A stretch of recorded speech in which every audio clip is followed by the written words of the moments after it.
ভারতীয় জনতা ও ওবিসি মোর্চার উদ্যোগে কমলপুর নজরুল ভবনে শ্যামা প্রসাদ মুখার্জি ভারত মাতা ও দীনদয়াল উপাধ্যায়ের প্রতিকৃতিতে প্রদীপ প্রজ্বলন ও পুষ্পস্তবক অর্পণ করে আলোচনা সভার সূচনা করেন রাজ্যের ওবিসি কল্যাণ ও ইন্ডাস্ট্রি মন্ত্রী শান্তনা চাকমা। উপস্থিত ছিলেন বিধায়ক মনোজ কান্তি দেব, বিধায়িকা স্বপ্না দাসপাল, রাজ্যের ওবিসি মোর্চার সভাপতি তথা প্রাক্তন বিধায়িকা মলিনা দেবনাথ, ধলাই জেলার ওবিসি মোর্চার নেতৃত্ব গোপাল সূত্রধর সহ অন্যান্য বিশিষ্ট নেতৃত্বরা। আলোচনা সভায় রাজ্যের ওবিসি কল্যাণ মন্ত্রী শান্তনা চাকমা, বিধায়ক মনোজ কান্তি দেব, ভারতের প্রধানমন্ত্রী নরেন্দ্র মোদী এবং রাজ্যের মুখ্যমন্ত্রী প্রফেসর ডক্টর মানিক সাহার নেতৃত্বে ওবিসি সম্প্রদায়ের সার্বিক উন্নয়ন, আত্মনির্ভর ভারত ও সুশাসনের বিভিন্ন দিক নিয়ে আলোচনা করেন।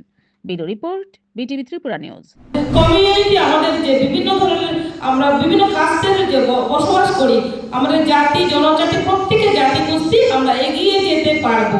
আজকে যেহেতু আপনারা জানেন যে ওবিসি আমাদের মোর্চার উদ্যোগে যে আজকের প্রোগ্রাম, আমি তবু বলছি যে আমাদের শুধু ওবিসি না, সমস্ত আমাদের এসসি হতে পারে, ওবিসি হতে পারে, জেনারেল হতে পারে এবং আমাদের শিডিউল ট্রাইব হতে পারে। আমাদের একত্রিত হতে হবে। একত্রিত হয়ে যখনই আমরা কাজ করব তাহলেই আমরা এগিয়ে যেতে পারবো।